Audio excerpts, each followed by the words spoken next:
Everything I had done up to that point, I had tried to do by myself. No one else helped me with money. No one else helped me with the work. I did all the property management. I did all the construction. I did all the construction management. And obviously, none of it worked. Welcome to the Freedom Point Real Estate Podcast, where we talk about creating more time freedom through passive real estate investing. Passive investing in real estate challenges conventional investment wisdom. We are passionate about learning and sharing resources with others who are ready to transform their investing mindset. Quick disclaimer as always, I am not a CPA, I am not an attorney or a financial advisor. This is not financial advice, not telling you or anyone else what to do. The views and opinions expressed in these podcasts are provided for education and informational purposes only and are not necessarily the views of my employer, ADP. I'm glad you're here. Now let's dig in. Welcome, everybody. Thank you for joining today's episode of the Freedom Point Real Estate Podcast. Today, I have an awesome guest with me, Josh Ferrari from Ferrari Capital, and also the co-founder of 3 Beach Capital. Josh, after shortly entering the aviation industry, made a pivot to real estate, something he loved after just 4 years being in the aviation industry. Josh has accumulated over $65 million in assets under management, 847 units. Josh has also been featured on 36 highly renowned podcasts, and he also teaches others how to follow in his footsteps via the Ferrari Capital Multifamily Mastermind. And that's one of the ways that Josh gives back to the real estate community. I have with me today guests, the man, the myth, and of course, the legend, Josh Ferrari. Josh, thank you so much for joining the show. Wow, what an introduction. Happy to be here, man. Yeah, happy to have you. And thanks for taking some time with me today to talk a little bit about your investing journey and into real estate. So without further ado, why don't you kind of fill in some holes that maybe I didn't plug up there for the listening audience? Yeah, you covered a lot there. But I guess just starting back from first getting initially interested into real estate investing in the first place, this was back in January of 2018. I had been in the aviation industry for maybe 2 years at that point. Newly married, newly moved down to Southern Alabama to start what I thought was going to be this long-standing career in aviation, climb the corporate ladder, eventually make $140,000, $150,000 a year, white picket fence, grow the family. If I'm being honest, I had no outside aspirations from literally just that. It wasn't until my dad called me up one random day, told me that him and my mom were getting ready to start flipping houses. And I was like, okay, maybe I could do something different with my life. Maybe there could be some pivots getting ready to happen here. And it was one of those conversations that was like, if he can do it, I can do it kind of thing. And so that really was the conversation that catapulted my interest into real estate. I just started listening to a ton of podcasts, reading a ton of books, going to a bunch of different local real estate investor meetups, doing the whole thing that everyone does, conferences. And literally 2 weeks later, jumped into wholesaling, got a wholesaling course from a local real estate group and was like, I've just got to do something, but I don't have a lot of money. So what can I do that doesn't require a lot of money? And wholesaling was like, no money required, maybe a couple $100 here and there on like some marketing or something to try to get some leads. But for the most part, not much. And I was like, bet. So bought the course, went through the whole thing, did everything it told me to do, did that for about 6 months, didn't close a single deal, didn't make any money, just lost money on whatever we'd spent on marketing. I was like, well, not really sure I want to build a wholesaling empire, because the more you get into the business, the more people you talk to, the more you learn, the more you realize what you do and don't want to do. And the more you see what other people are doing and how they're successful and what they're doing. I'm like, not sure I like wholesaling. So we pivoted and bought a fourplex. Really wanted the benefits of owning real estate. Passive income always seemed really interesting to me, just hadn't been able to experience it yet. So this fourplex was supposed to be our ticket to that. We were going to house hack it, and it was a really dilapidated property, over 100 years old. I thought that was a good thing. It was the ugliest house in the nicest neighborhood. And then come to find out, anything and everything that could have gone wrong went wrong. And we can dive into the specifics of that if you have questions. But just to keep it short, everything went wrong. It was about a 2-year time frame we had that deal. We ended up losing about $60,000 on it when it was all said and done. And a lot of hard lessons, hard, valuable lessons were learned along the way. And the biggest takeaway I had from that investment was that I had no clarity. I had no focus. I had no clarity on anything that I wanted to do with my life, with my business, or anything for that matter. The only thing that was in my head the entire time was, we just have to make a bunch of money so I can get out of this day job. but that's not clear enough. That gives you zero clarity to focus on anything, which is just not conducive to being successful for those out there chasing the shiny object syndrome. So I read this book, Vivid Vision by Cameron Herold, that Brandon Turner talked about on his podcast. Actually talked about a couple of times and had Cameron Herold come out on their show a couple of times. And I was like, wow, the impact that it made on his life, I feel like it could make the same impact on mine. And that sounds like exactly what I need is clarity. So let me read the book and see what I can do with that. So after reading the book, my wife and I went to the mountains, Tennessee, in the middle of nowhere, just got away from it all. This is before we had the kid, before we had the dog, before we had anything, just the two of us, really disconnected, and was able to spend a lot of deep thought thinking about what it is that we ultimately wanted. So after coming back from a trip like that, we had such clarity, and I was able to sit down and craft what I now call my personal vivid vision, which was like, okay, here's exactly the lifestyle we want to live, which means we have to structure our business in this way to be able to create this life. And so it was February of 2019 that we made the decision that large scale commercial real estate syndication was going to be the thing we needed to focus 100% effort on. No more shiny objects, no more diversions. I know there's 1,000 other ways to make money in real estate, good on other people, but I'm going to focus on this one thing. So then I tried to do something a little bit different. Everything I had done up to that point, I had tried to do by myself, aside from that wholesaling course. I had no but business partners, no one else helping me with money, no one else helping me with the work. I did all the property management, I did all the construction, I did all the construction management, the renovations, the freaking maintenance, everything you can fathom. I was doing all by myself. Same thing for the wholesaling, all the lead generation, all the phone calls. And obviously none of it worked. So I figured I probably need some assistance here. I mean, we're talking about multiple millions of dollars here as opposed to the measly 60,000 that I just lost. This seems like a huge gap here, and I don't want to go from losing 60,000 to 60 million. So let me go find what everyone seems to say is most people's ticket to riches, and that is a mentor, right? Find someone who had been there, done that, who knew exactly what they were talking about, who was willing to kind of walk me through that process. So I found a mentor almost right away at one of our local real estate investor meetups, took me under his wing, learned a ton underneath him for about 2 years, learned what I feel like more about the business than I've learned in a long, or than I had learned up until that point. I found my two business partners along the way.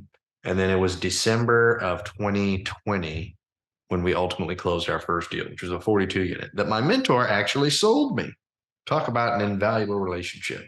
I also met one of my business partners through my mentor. So another invaluable add on to that relationship. So fast forward to today, from December 2020 to today, it's been a little over 30 months since then, and we've closed over 874 units, over $65 million assets under management. We've raised over $25 million from passive investors over the last 2.5 years. We're vertically integrated. We started our own property management company in November of last year. It now has 5 full-time employees. We also have 4 full-time employees in our company, Ferrari Capital. I started the podcast, which you guys may have heard of before, Creative Capital, in April of 2020. Really, I started it because I wanted to learn more about the business. I was loving podcasts, and it seemed like people weren't asking the questions that I wanted answered. So I was like, let me just control the narrative, get on this show here, bring these people on, also get to network with them and help a ton of people along the way. So since starting that podcast, it's kind of blown up. We've officially surpassed over 1 million downloads. We've got multiple different show sponsors. It's been incredible, everything that has accomplished and all the people I've been able to meet through that. Then last summer, I was officially able to quit my aircraft technician job and go full-time in my business. So after about 18 months of actually closing multifamily deals, it doesn't take long to generate enough passive income to be able to escape that 9 to 5 and go full time. Then I made the decision to reinvest into my education. Realized I had not done that since my mentor initially. And that mentor was such a pivotal role in my ability to succeed. I was like, you know what? Let me do some reinvesting here. So I invested over $100,000 in coaches and mentors to teach me how to be a better leader, how to be a mentor myself, how to be a better business owner, entrepreneur, hiring, firing. That was really the next step for us. And I've more than 40x'd my annual revenue in the last 12 months, just investing $100,000. Wow. So it was well worth it. I'm a huge proponent of mentors and the power that they have to completely and utterly change your life. And so around that same time frame, knowing that and being such a big proponent, I decided to start what you were just talking about earlier, the Ferrari Capital Multifamily Mastermind, so that I could mentor other people on a much more granular one-on-one level. Since starting it, it's been officially about 12 months, actually. So we started it in June of last year. We've had over 52 students join. They've closed over 950 units. They've raised over $35 million of equity. They've got another 1,200 plus units under contract, all super green, all rookies, none with crazy amounts of experience, none, independently wealthy. And they did all that in literally just 12 months. So it's been incredible to be able to be a part of that as well, to see what they've been able to do. And now we've got some students getting ready to graduate, and I don't know, it's just been exciting. So all that to say, that was long story short, that's what I've been up to in the last 5.5 years. Josh, I really appreciate that. I hope people are taking notes here, because Josh literally just gave you a master class on those folks that are trying to get into the game. Josh, you mentioned a lot of key words like having focus and clarity and getting educated, finding and upgrading your network, sourcing mentors. All of those things are mission critical, for anybody that's in this space, or for those that are looking to get, into this space as well. I want to double back, however, on something that you said fairly early in your journey, and that was you alluded to having a deal blow up. And I believe you mentioned that it's the first deal that you were involved with. A lot of people that are looking to invest actively into real estate, for those that have not done it before, don't realize that it's an absolute and utter grind. So can you explain for the listening audience what went wrong in that first deal? Well, I don't want to go into everything because we literally spend like an hour just talking about it. But first off, we paid too much. In its most basic sense, I didn't really know what I was doing. The house was really old. I thought I was getting a pretty sweet deal on it, but when it came down to it, the more I got into it, the more problems we found, the more comps I saw. We just simply paid too much for this property. Um, the next issue was that it was 100 years old. I will never be buying a house 100 years old, or probably even over like 40 years old from here on out, because there's too many problems. We were told that the foundation had settled on the right side of the house, because the house literally kind of looked like it was tilting to the right. And I was like, whatever, what do I know about real estate? It's over 100 years old. Sure, that can happen. 100 years, it's a long freaking time. It's a heavy house. It is on like not a slab, but the crawl space. So it had like pillars. So I just took all the contractors' words. I had over 5 contractors walk it with us, five different ones. And they all lied to me. They all told me that it was fine. And then we actually get into the house, and the 6th contractor that we hired, that should have been another red flag. We had 5 contractors walk the property with us and give us a bid, and none of them took the job. That should have been red flag number 2. We ended up having to find a 6th contractor that finally did the job for us, worked with us. And come to find out, there was foundational problems. Like we should have known from the get-go. Like you couldn't see the house literally leaning over? Like you can literally see the house leaning. And I'm like, I guess this is normal. I don't know. It's pretty old. So we had a foundation expert come out. That cost me a pretty penny, which was extra money, unexpected. And we'd already done some work, and then it cracked all the walls and did all this other damage once you jack the house up and re-foundationalize it, whatever the word is for that. And so then we had to refix all that stuff, which was more money spent. Then I got scammed. I lost $10,000 on a private lender scam, which was my own doing. But everyone told me private lending, like, private money instead of hard money is the way to go. So I went to this website. It's like privatelending.com or something like that. Mistake number 70,289. Shouldn't have done that. Lost that money. Then let's just go ahead and fast forward. So in the middle there, I basically ended up having to do a lot of the work. We did a 203K FHA loan, which, for those of you not familiar with what that is, it's beneficial in the fact that you only have to put 3.5% down, which is great when you're broke. But it's terrible, absolutely terrible when you're trying to do renovations inside that loan. So if you're going to do something like that, I would recommend just doing an FHA loan, not a 203K FHA loan. The 203K section of that basically states that you can lump both the purchase price of the house and all of the renovation costs into one loan, and then just pay 3.5% of that. I thought that was going to be a great, fantastic thing. I didn't have to raise money elsewhere. It was all just one fell swoop loan. Thought it'd be simple. No, it was a paperwork nightmare and it cost us a ton of money. We ended up having to fire our first contractor, which not only doubled the budget, but tripled the timeline on the first unit. Because also, mind you, none of these units were livable. So it's not like I could rent one out and start making money right away when we moved in. We literally moved into a cockroach infested, no AC, disgusting unit just so that we could renovate another unit so we could move into that and then renovate the other so we could actually get people in to start making money. So we could just keep talking about this on and on and on again, but had to fire them. It took 5 months of paperwork for them to fire the first one and hire the next one. And the second guy was not going to start working until he knew he was going to get paid. And I didn't have any money because it was all tied up in the loan. So I ended up saying, hey, look, if I can fix an airplane, I can fix a house. So that's when I had to get down, buckle up, and start doing all the work myself. We still ended up getting that second contractor, but he didn't do much. He only did big things like roof work, some of the foundation work, some plumbing that I didn't care to touch, and some electrical work that was really hard to get to. Like he only did a couple of key things. I pretty much did everything else myself. Then when it was all said and done, to bypass all the rest of the many failures that happened with that deal, we had it under contract to sell. We were 3 weeks away from closing. We're actually going to make some money. We're going to make about $20,000, which wasn't a ton of money, but hey, at least we were going to break even and make some cash. And then for the first time in 16 years, not one, but two hurricanes blew through the Gulf Coast 3 weeks before we were scheduled to close. And blew off the back half of the roof, damaged the structure of the back half of this 100-year-old house. And to top it all off, there was a weasel clause in the insurance policy that we had. Most insurance policies, let's say it's a $20,000 claim. If I had a $10,000 deductible, they would just pay me 10 grand and say your deductible is 10 grand. That's how this works. But the way that they had structured it in the contract was that I literally had to pay them 10 grand before they would pay me 10 grand. And I was like, I don't have 10 grand. I'm already up to my eyeballs in debt.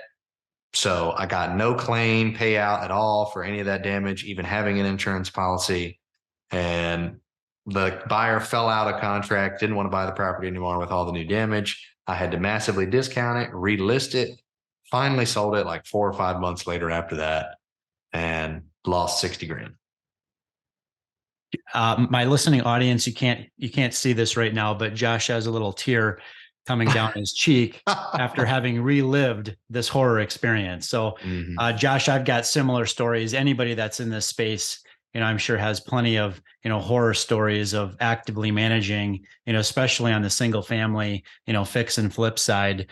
Just kind of a long story short, but what broke the camel's back for me in my transition from single family to multifamily was 1 week prior to closing, the inspector came back and said the septic system had failed. So we were set to make, 30, 40 grand, on that particular flip, only to realize that all of our profits were they vanished overnight because we had to replace the septic system that had failed. So appreciate that you kind of sharing that story with us, and sorry for ripping that Band-Aid off and opening up those old wounds.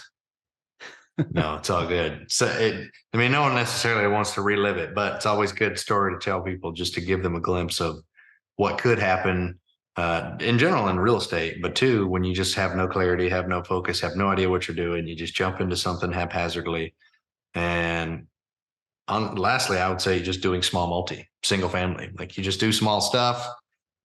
Big things happen to the small things, and it seems much larger than the big things. And that seems counterintuitive. I know that probably didn't make sense what I just said, but if all that had happened with a multifamily property and I had an insurance deductible with that, then you've got a much more sophisticated buyer, much more sophisticated seller. The insurance companies are more sophisticated, which sometimes can be a bad thing because you're trying to combat that and try to make some money.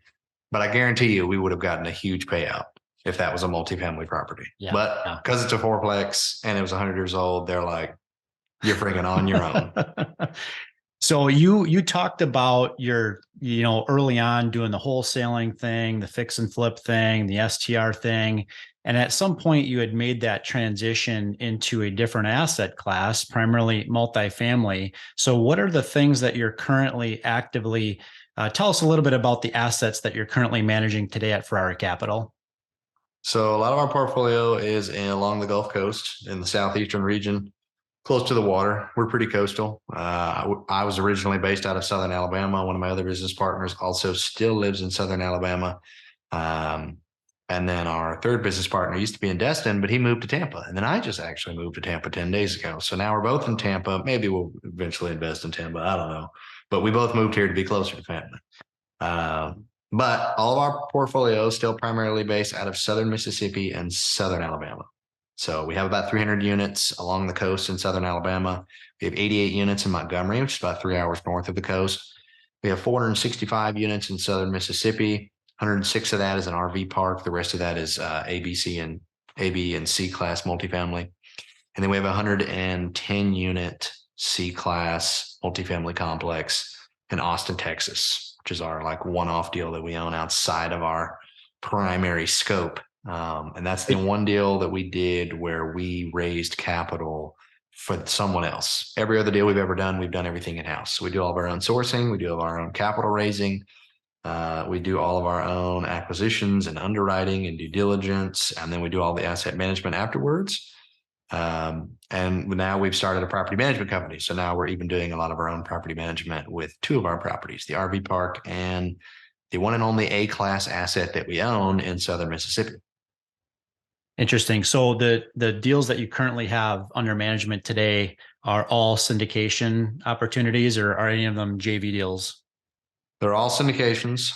We've primarily focused on that model, primarily focused on raising cash. We have a very unique way that we actually structure it, as opposed to the way that a lot of other people structure their syndications. But yeah, we haven't done any JVs. We did one deal that we have done was a single family luxury flip, but that was kind of a one-off thing, kind of super random, had nothing to do with anything that we were primarily focusing or targeting. But it was literally like 2 minutes down the road from where Reggie lived, one of my business partners, in the east side of the bay in Southern Alabama, on this little island called Ono Island, which is apparently really exclusive. It has downward Gulf shores and orange beaches. There's nothing but multi-million-dollar mansions, and really famous people own a bunch of properties over there. And I was like, I've never even heard of this island, but maybe that's why I'm not famous. And we bought it for 185, put about 300 in it, sold it for 2.8, like a year later. Great. Yeah. Good success story there. Tell me about this transition from being non-vertically integrated to having a vertical integration in your property management side. I assume that's also the case on the building construction side as well. We don't have our own construction company. I don't know that I ever necessarily want my own construction company. I never wanted my own property management company either, from being honest with you. We only started that out of sheer necessity.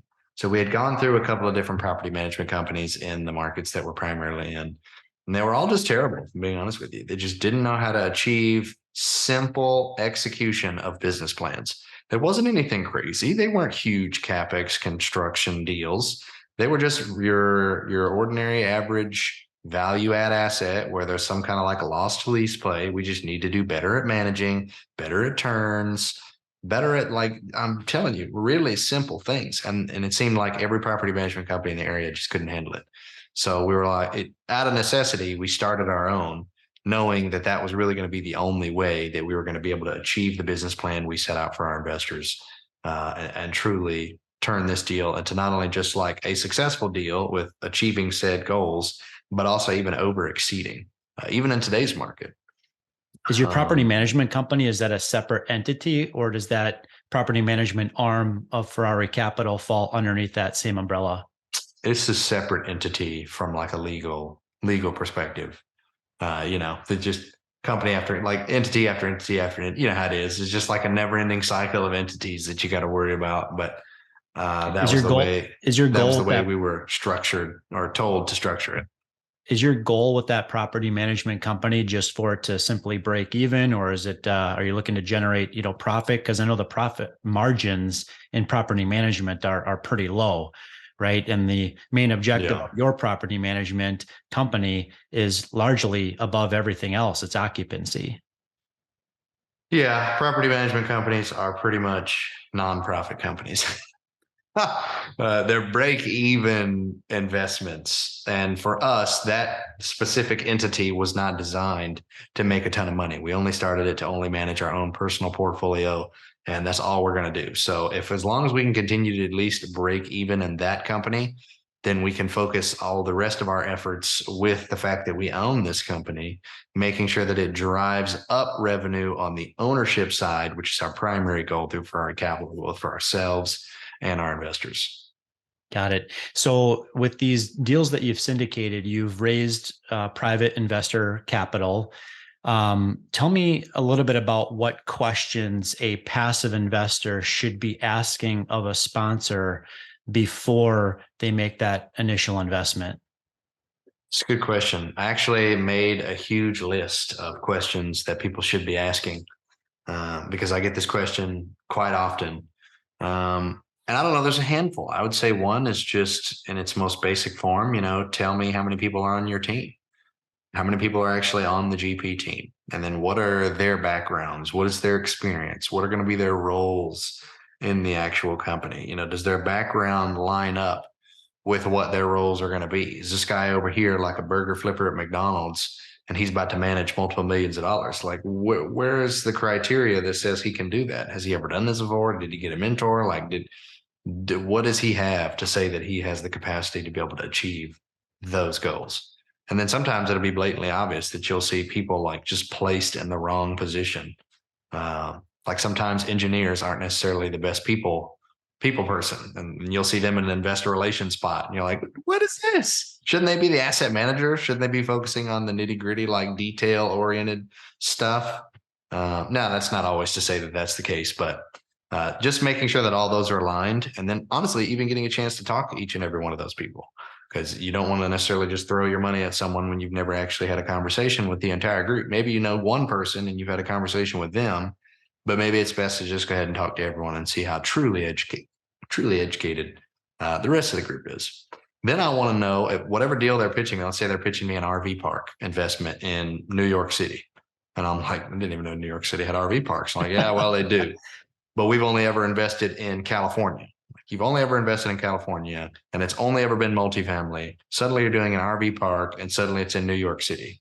Yeah. You don't have any teams in place there. You don't have any experience there. You've never done this asset class. Not sure I'm too privy to want to jump in and be the first one trying and testing this out with you. So wanting to know what their specific experience actually is. I mean, we can go on and on and on. Asking about their K1s. Like when do people actually get the K1s? They're supposed to get them before March 15th, but how often have people gotten them? Can I talk to a couple of your investors before and ask when they've gotten them and just ask what their experience was like? What can I expect with communications? How are distributions going to be handled? Is the pref cumulative, non-cumulative? Why not? Is it compounding, non-compounding? Do you even pay a pref? A handful of different questions you can ask. And again, I have a whole list for anyone wanting to see it. It's over on our website, ferraricapital.com. Great plug. I got a phone call last week from a wannabe syndicator sponsor that lives in Minnesota that found a 400 unit apartment building in Miami. He wants me to partner with him on the deal, help him raise capital on the deal. And he's never even owned a single family rental before. He has a full-time W-2 day job outside of what he's doing. And I asked him how much capital he's raised to date for this $40 million takedown in Miami. And his answer was zero. So needless to say, you're going to find those opportunities out there where it's up to the passive investor to do a lot more due diligence, on the sponsor. And you heard it out of Josh's mouth. It's really the track record. We can dissect what that means all kinds of different ways. But at the end of the day, from a high level, it comes down to the track record, of that particular sponsor, and that you're trusting them with the fiduciary responsibility of preserving your capital and hitting the projected targeted returns that they communicated to you in their deal deck. So that's great. What are some red flags? So on the other side of the house, what are some red flags? And you kind of alluded to a couple of them already, but what might be another one or two red flags that the passive investor should be really out on the lookout for? Well, especially right now in this market, man, over the last 12 months, I would want to know if this sponsor's ever done a capital call. Have you ever done a capital call? If so, why was the capital call required? How much were you short? Were you actually able to raise the money? Were your investors willing to want to jump in with you? And then really just the why behind it all. Was it because you didn't raise enough on the front end? Was it because you didn't manage it effectively? Was it just simply due to market? Uh, Things happening with the market. And even then, could you have like predicted that? Like a lot of people that got floating rate debt, could you have just avoided that risk altogether and got fixed rate debt? Were you just ignorant and that being an option? Were you stuck in your ways and you only ever wanted floating rate debt because you could save 20 basis points? What was the reason that there was a capital call needed? How many have you done? If you've done some, how many is some?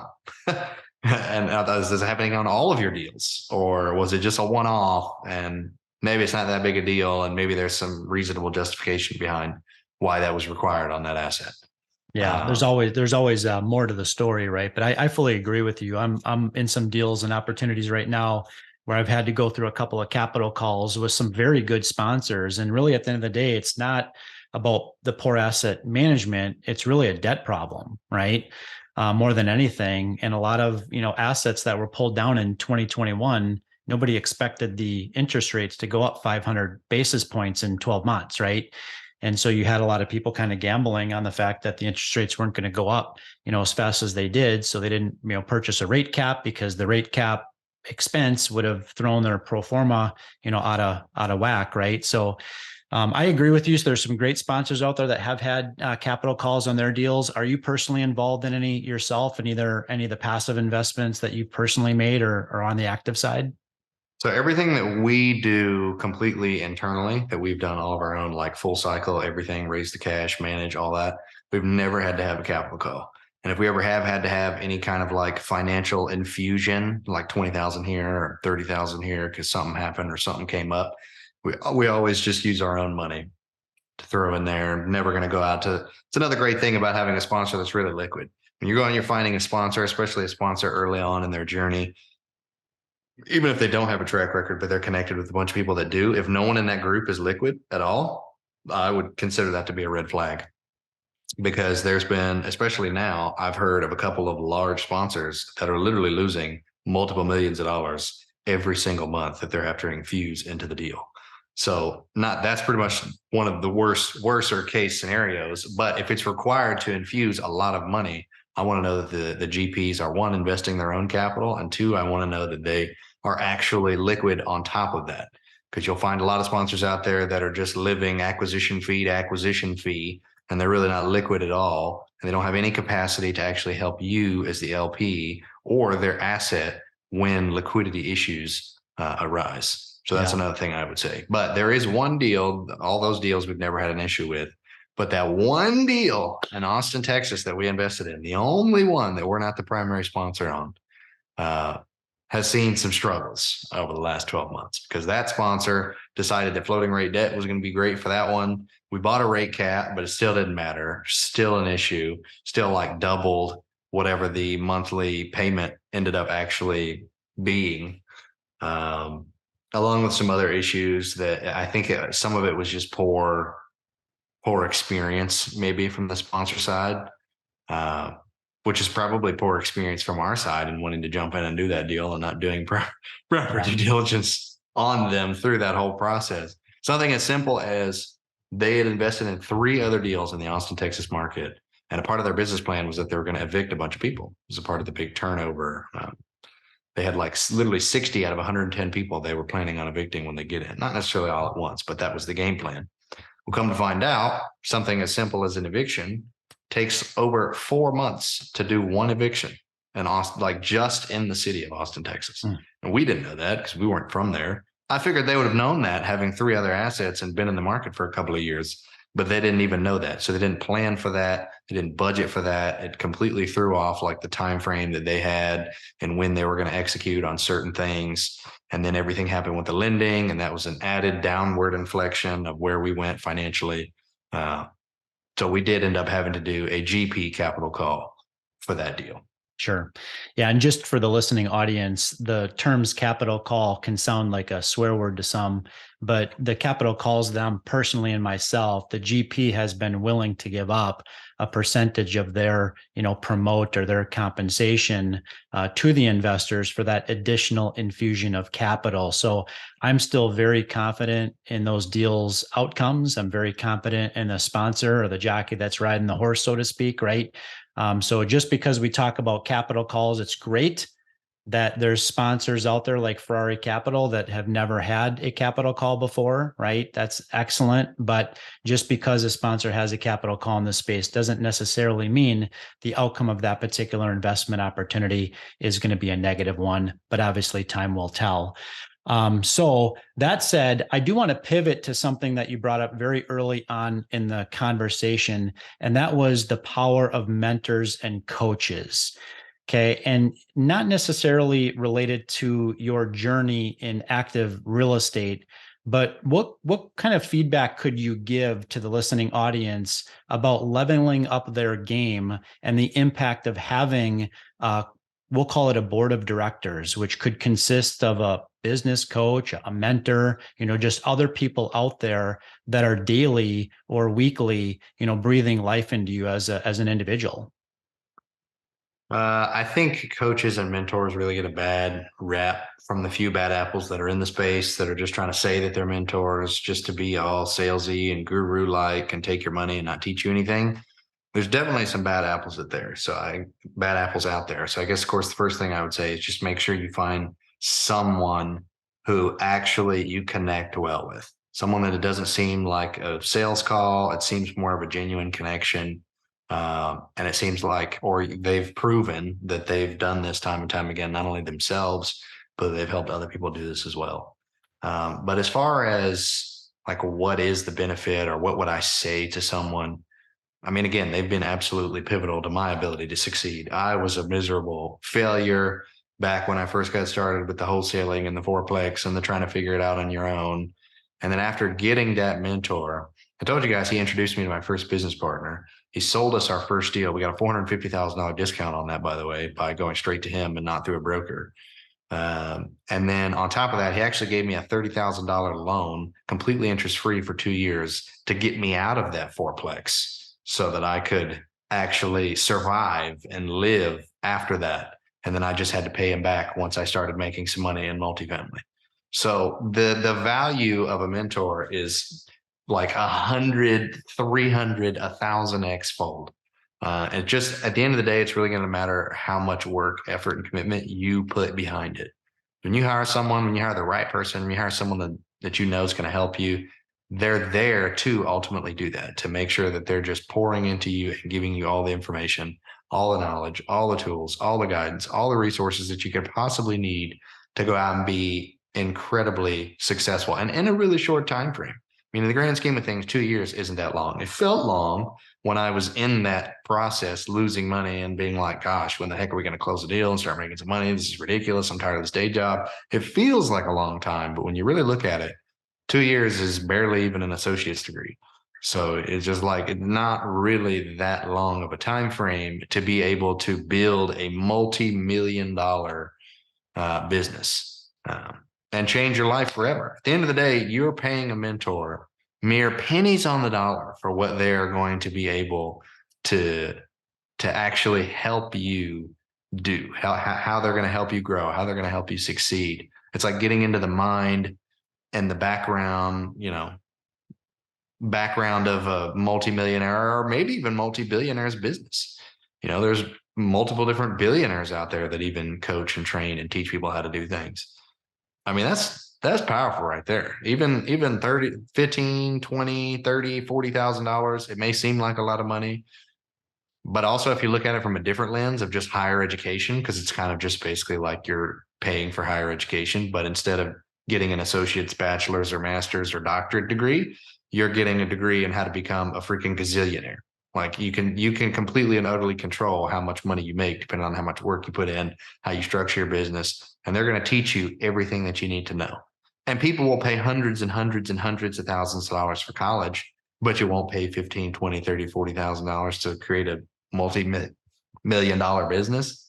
It's sometimes it's dumbfounding as I'm having conversations with people and as I've just heard other people kind of like bash on mentors. And maybe it's just because they had a bad experience. But if there was one thing I would say, it's that I'm a huge component of getting one, but of course, getting the right one. Yeah, yeah, that's so true. Getting the right one for sure. There's a lot of awesome and great mentors out there, but there's also a lot of them that are just looking to make a quick buck as well in the process. But what I've learned, and I've had a lot of mentors myself over my entire life, really even spanning down to when I was very young, just other guys and gals that I really looked up to, from a mentorship perspective. And what I've really learned, the greatest power that a mentor has given me personally is they've really challenged me to become a better version of myself, right? To really level up my game, which a lot of that has to deal with having the right mindset. Sometimes our minds can get stuck on doing it one way and one way only. And the power of a mentor to help your mind get unstuck from that one thing and focus on the true things that really matter have been incredibly impactful for me. So thank you for sharing that, Josh. All right. In this next segment, in the last segment, listeners and Josh, thanks for bearing in with me here. This next segment I call getting straight to the point. Okay. So I'm going to throw off a few questions. You're going to answer them as quickly and efficiently as you can. I've only got a half a dozen for you here, so hopefully none of them will catch you too off guard. First question is, what is one purchase or investment that you've made that you've since regretted? I'd like to say the fourplex, but sometimes I don't know if I could say that because would I be where I am today if I hadn't made it? So maybe I'll just say not necessarily an investment, but like a journey. And I would say wholesaling. Trying to wholesale is a complete waste of my time. 6 months of my life will never get back because it was never something I wanted to do. It was just, I thought it was going to make me a little bit of money. And it didn't pan out. So that's another thing. Whatever you want to do in life, whatever you want to do in real estate, just do it. Don't start small if you want to go big, and don't go big if you want to go small. Just do whatever you want to do. Start. If you had $1 million in cash sitting under your pillow right now, outside of leaving it there, where would you invest it? Probably just invested into some of the real estate that we are currently doing. So we actually invested over $1 million between the three of us and the last deal that we did. And so if I had another million to throw at something, I'd probably just throw it at another deal because I want to make sure it keeps working for me. Yep. Key takeaway there is you're going to invest it in real estate. You're not looking for the shiny new object in Wall Street. Mm-hmm. What does financial freedom mean to Josh? Honestly, the freedom piece is more so what I'm chasing. Financial freedom basically just gives me time freedom. So freedom to do what I want, when I want, where I want, with who I want, how I want. So all the I wants, right? Maybe it sounds a little selfish, but that's the goal that I always set out for myself, was that I really just wanted to be able to spend time with my family if I wanted to do that. I wanted to get out on my new Polaris if I wanted to do that. I wanted to go travel the world if we wanted to do that. And I didn't want money and time to be an issue. So creating a business that actually allows me to be able to go wherever we want and not necessarily always be the crutch in my company's ability to succeed. I don't want to create a company where I have to work 60 to 80 hours a week to continue to move the needle and make money. I want to create a company that's a little bit more self-sufficient. And so you have to have that clarity in the beginning to be able to lay the foundation of your business to set it up to do that when you get to that point. Yeah, great feedback. And for the listening audience, when Josh refers to the Polaris, he's not referring to a snowmobile, but rather an ATV. So just wanted to make sure we're clear on that. Yeah. Josh, what are one or two ways that you use your talents to give back? Well, we definitely got the mastermind. I'd say that's one way where I just created it really just to help people as much as I possibly can on a much more granular level. And another thing I guess you could say would be the podcast. But then another thing, even on top of that, would just honestly be having one-on-one phone calls with people. So I've got the podcast, which helps people on a very widespread level. I've got the mastermind helping people on a much more individualized level.